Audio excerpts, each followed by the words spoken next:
Selamat petang, hari ini Rabu 4 Maret 2026. Tuhan memberikan saya merekam tanpa izin, supaya apa yang saya alami boleh menjadi sebuah pelajaran penting. Pelajaran itu apa? Seseorang yang sedang dalam keadaan lembah kekelaman yang tak berujung pangkal selesai. Selesai itu maksudnya keluar dari masalah, alias dipulihkan dan tidak mengalami penderitaan lagi di kekelaman itu. Mungkin diangkat dari sakit penyakit, mungkin dilepaskan dari masalah yang dia menjadi beban pikiran, sudah selesai dan tinggal melanjutkan hidup lebih bahagia lagi. Itu dilepaskan. Atau dia dilepaskan dengan cara dipanggil pulang oleh Tuhannya. Saya mengerti semua teori kehidupan normal. Jika Anda berbeban berat datang kepada Tuhan, maka Ia akan mendengarkan doamu dan meluputkan engkau dari beban berat ini. Omong kosong. Maafkan saya. Mengapa saya vulgar mengatakan omong kosong? Karena hari ini saya juga belum menemukan jawabannya. Mungkin Tuhan juga sudah memberikan saya jawaban, tapi jawaban itu tidak memuaskan saya. Atau saya mengalaminya lagi, hari demi hari, waktu demi waktu, jam demi jam, yang bisa membuat saya stres, depresi, bahkan berisiko gila. Risiko itu belum datang, tapi melewatinya masih bisa diberikan kesempatan hidup. Tapi kehidupan yang saya laluin berat, sangat berat. Seperti apa beratnya? Kalau Anda melihat saya lagi ngomong seperti lancar ini, maka Anda tidak percaya saya mempunyai beban hidup yang sangat berat. Contohnya, tunggu dokumentasi berikut ini. Sebuah kejadian yang baru saya nonton YouTube, menemukan WhatsApp seorang guru sekolah minggu di gereja kami mengalami jatuh. Dan saya langsung menelpon beliau sebagai berikut. Cik jatuh? Ya. Halo? Ya. Ya, Jatuh di mana, Cik? di kuburan. Kuburannya siapa? Kuburan di Singaraja. Koko saya kan meninggal. Oh. Dan dikremasi. Ya, tadi dikremasi. Saya jalan maunya kasih tahu musuhnya kalau sudah makan, mau nawarkan gitu. Itu udah mata saya enggak mau noleh ke bawah. Lain, itu jalan gitu. Enggak tahu kalau itu ada tangga kecil ya. Mau naik itu loh dari lantai bawah sekali dasar tanah itu. Mau naik sana itu ada tangga tapi tidak terlalu tinggi. Itu sudah jatuh. Kayak memplekosan lah kakinya itu gitu. Akhirnya kepalanya ada keluar darah, banyak keluar darah, itu langsung udah diangkut, dinaikkan ke mobil, bawa ke rumah sakit Singaraja.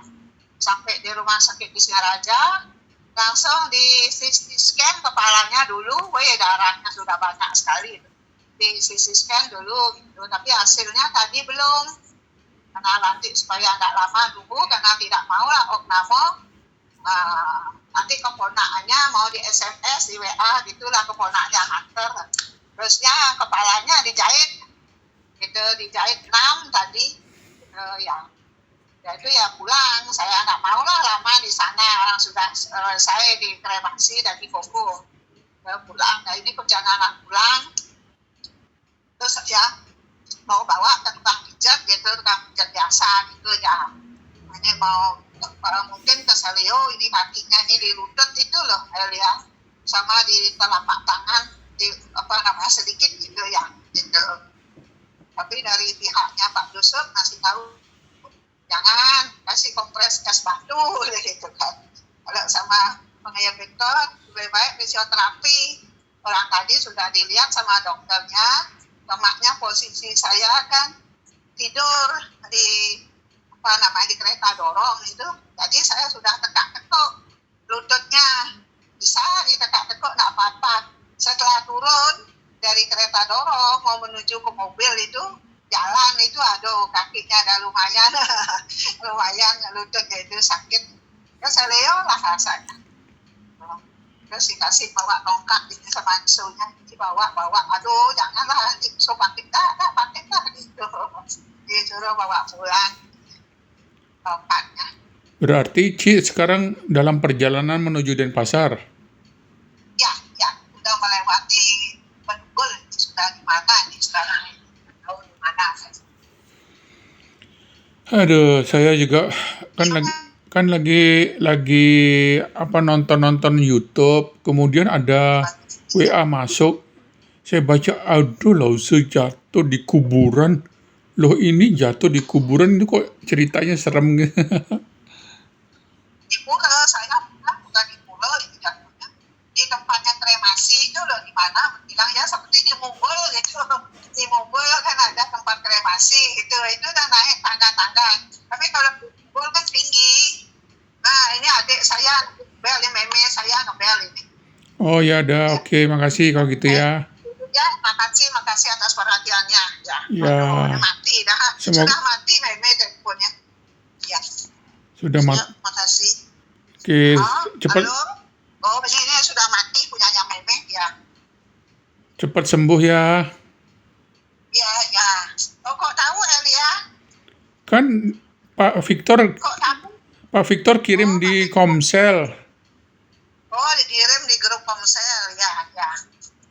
Ya, saya yang tidak ada kerjaan ini langsung baca, langsung respon. Ya. Makasih Elia. Ya, nggak nyangka. Ya, harusnya nyangka karena saya kan tidak ada kerjaan. Jadi ya kalau ada apa langsung dibuka dan perlu direspon ya saya respon. Ya, tolong bantu doa aja ya ini. Nanti nggak tahu kapan lepas jahitan, mungkin bisa 1 minggu, udah kapan. Ya di kepala lagi.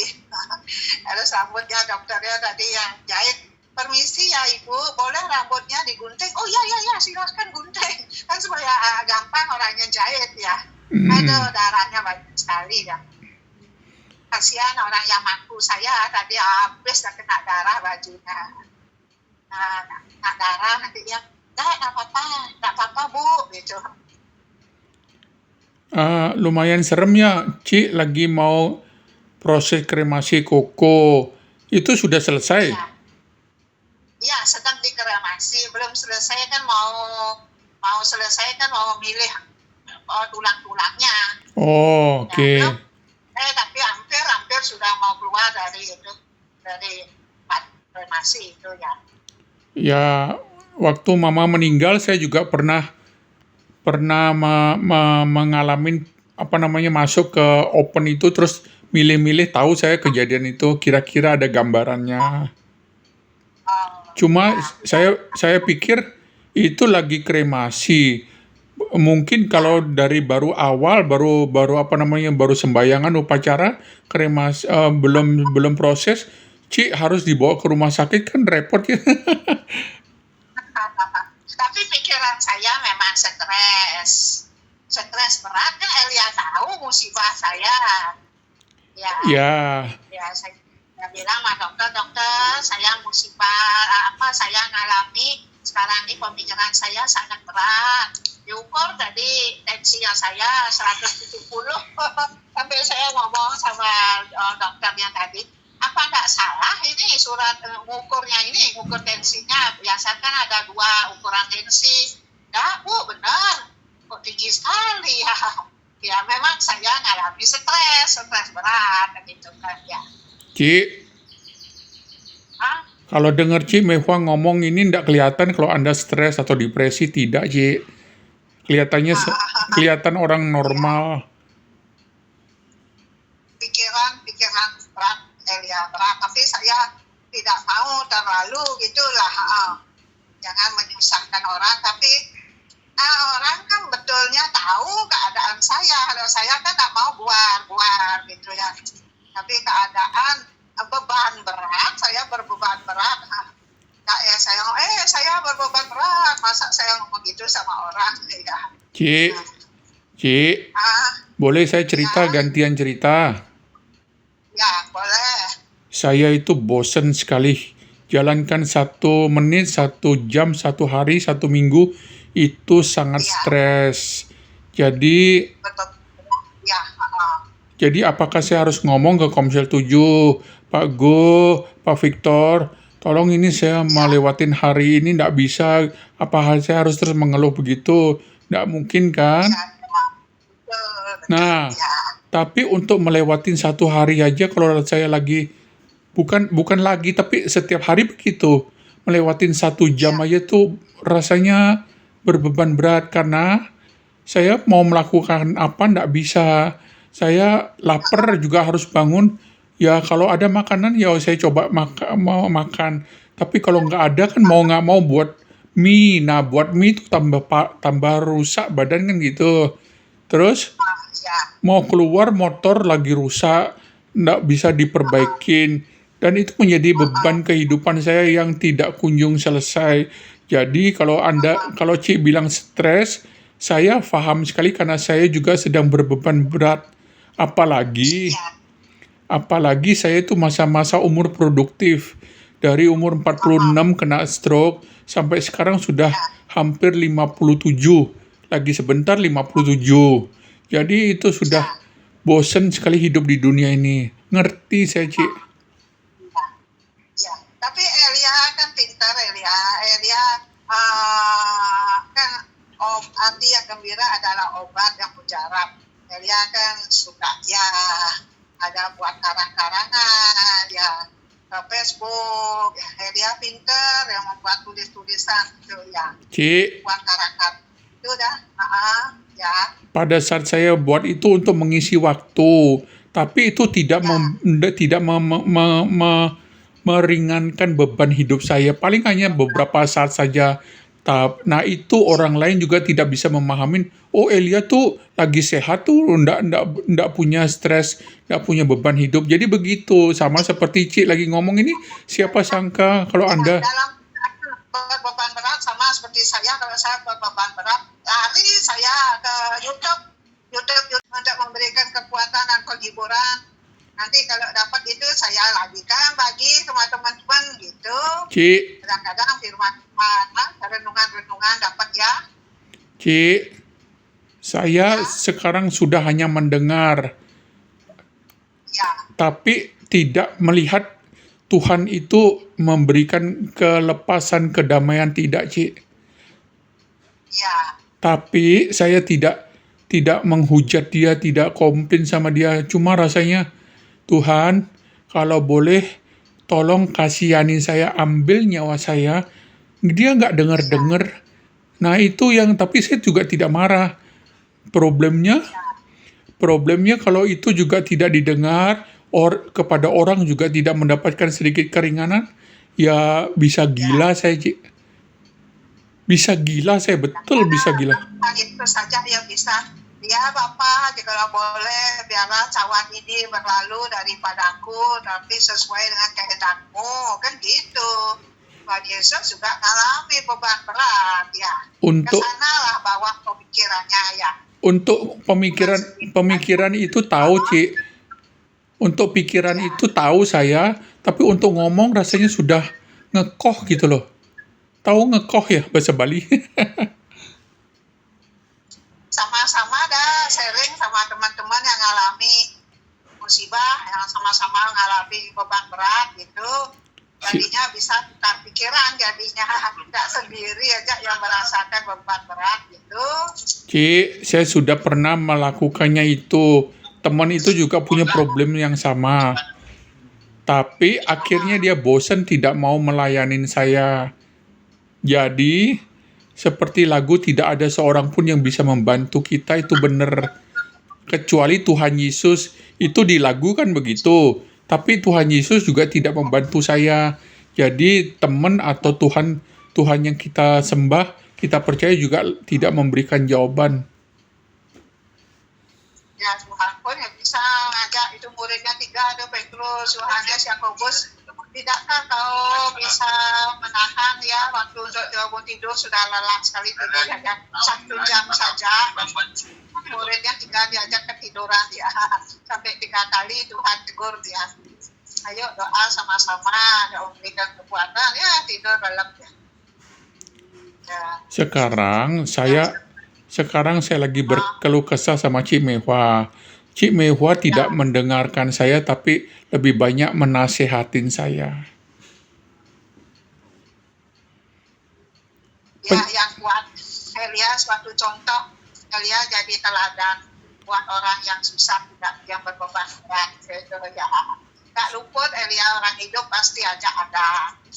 Mungkin dari sakit penyakit, mungkin dari beban suami istri yang bertengkar, atau orang tua sama anak gak cocok sama menantu, atau ada kontrakan rumah habis butuh biaya, atau ada anak sekolah yang butuh biaya, mau sekarang tahun ini yang mau melanjutkan SMP, melanjutkan SMA, melanjutkan fakultas. Ya kalau anak ada yang mengerti, kalau anak tak mengerti tambah nyalahin orang tua. Pernah itu saya ngalami itu. Oh kenapa kok mau menjual rumah kok? Aduh Cik, saya banyak sekali punya utang. Saya ngirim barang travel ke Jepang. 1, 2, 3 kali mau bayar cash mau bayar pengiriman ongkos kirim. Setelah itu nggak mau bayar loh Cik, dan saya harus menanggung beban untuk bayar ongkos travelnya itu orang dari Jepang itu. Nah itu sudah satu sisi punya utang. Yang kedua, anak saya yang paling besar loh Cik, dia sekarang kan tamat SMA, dia mau masuk fakultas, harus masuk fakultas, tidak boleh tidak. Sudah tahu dia keadaan papanya dalam keadaan punya utang, nggak bisa bayar. Papa harus membiayai saya masuk fakultas. Papa sudah nggak punya uang. Kenapa Papa dulu kawin punya anak gitu kan? Sekarang mana tanggung jawabnya Papa begitu? Aduh, bagaimana perasaannya seorang ayah begitu kan? Sampai menjual rumah loh, coba nak. Terus ulang tahun ini, siapa yang ulang tahun? Oh, itu ada anak saya, ulang tahunnya berapa? 17 tahun apa? Harus dirayakan, tidak boleh tidak, gitu. Ada anak yang demikian itu, kan problem juga. Cik Mehwa, saya itu perlu Anda mendengarkan keluh kesahan saya, tapi Anda ngoceh. Anda ngoceh terus loh. Anda mengerti? Maksud saya, ngoceh, saya mengasih nasihat. Saya tidak perlu nasihat, saya perlu Anda mendengarkan keluh kesah saya. Jadi ini salah satu contoh, Cik.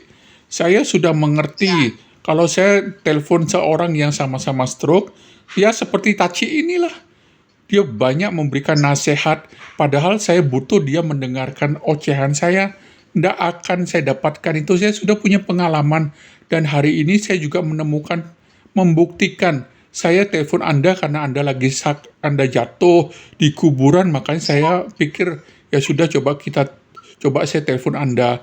Nah, sambil Anda ngoceh tentang penanganan yang Tuhan sudah berikan, saya ambil kesempatan sekarang gantian ya, saya mau curhat seperti Cik mengatakan Anda depresi berbeban berat kepada dokter. Maka saya punya kesempatan untuk mengeluarkan isi hati saya, tapi hal yang sama saya dapatkan bukan? Anda tidak memberikan saya telinga, tapi Anda memberikan ocehan Anda. Itu berarti siapapun juga seperti Cik Mehwa. Mohon maaf, satu bukti yang kita mau perlu curhat kepada orang yang senasib bullshit. omong kosong sama seperti Anda omong kosong adanya. Anda sebagai bukti nyata loh. Adik saya nelpon ya, adik saya maaf. Oke, thank you ya. Tuhan berkatin. Jadi begitu guys. Akhirnya hari ini Rabu 4 Desember 2026. Kejadian Cimehua jatuh memberikan saya kesempatan untuk menelpon dia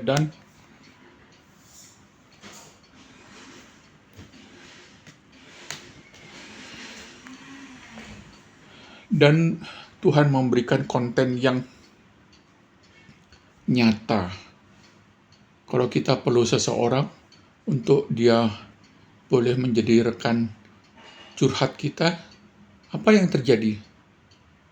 Waktu kita memerlukan tempat untuk dia dengar, tapi dia mengambil kesempatan itu untuk kita mendengar. Dia lebih banyak curhat, dia lebih banyak memberikan nasihat. Inilah kenyataan hidup yang berat. Jadi, sebuah realita bahwa kalau kita berbeban berat, maka kita harus mencari seseorang. Seseorang itu siapa? Senasib? Tidak juga. Teori yang saya dapatkan selama ini benar bukan? Cimehua ini orangnya sangat berat hidup sendiri dan punya tekanan hidup karena dia tidak hidup dalam ekonomi pas-pasan. Terkadang dia makan nasi seadanya. Terkadang dia harus berbaik-baik kepada seseorang yang mengajak dia makan. Wow, ceritanya seperti happy ending, tapi dia sebetulnya berbeban berat. Saya mengerti Cimehua betul-betul punya tekanan hidup, tapi cara dia menghadapi tekanan hidup dengan saya jauh beda. Dia masih bisa kesana kesini, walaupun dalam kelemahan tubuh yang sudah renta. Kalau nggak salah dia di atasnya saya 60-an ya. 60, tidak lebih tua 10 tahun dari saya, tidak sampai 10 tahun. Sekarang saya berusia 57 nanti beberapa hari ke depan. Jadi, akhirnya Tuhan memberikan saya sebuah konten. Kalau kita sedang membutuhkan seseorang yang mau mendengar keluh kesah kita, tak seorang pun, kecuali Anda mampu membayar psikolog, maka dia dengan sukacita mendengar demi rupiah yang dia akan dapatkan, karena kita mampu membayar. Jadi demikian guys, sebuah konten yang sangat menarik. Tuhan Yesus memberkati.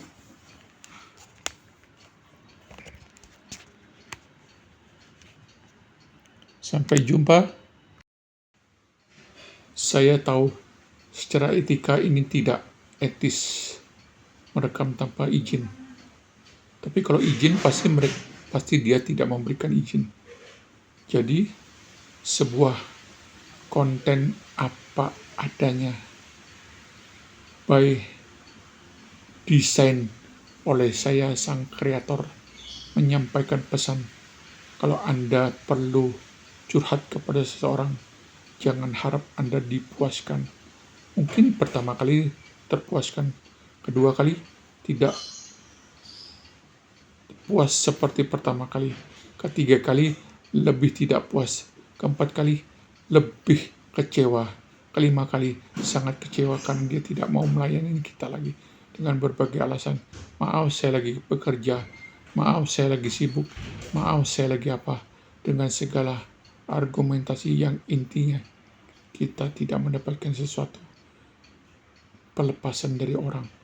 Bahkan pada saat kita membutuhkan telinga dia selalu menikung dan mengambil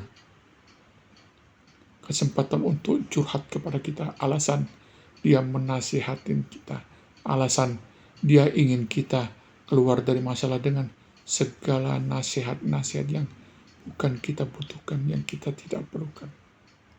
Jadi Anda mendapatkan konten hari ini, jadi mati adalah sebuah solusi. Tapi kalau tidak mati, maka itu adalah sebuah beban hidup, atau bahasa kekristenan adalah salib yang harus kita tanggung sampai Tuhan mengasihani kita dan mencabut nyawa kita. Atau sampai Tuhan memberikan jawaban yang mujizat, mungkin dipulihkan dengan spektakuler, atau dipulihkan dengan usaha yang sedikit demi sedikit, tapi tetap memberikan satu pengharapan bahwa Anda akan sembuh. Tapi jika tidak, maka sayalah orangnya. Sampai jumpa, Tuhan Yesus memberkati.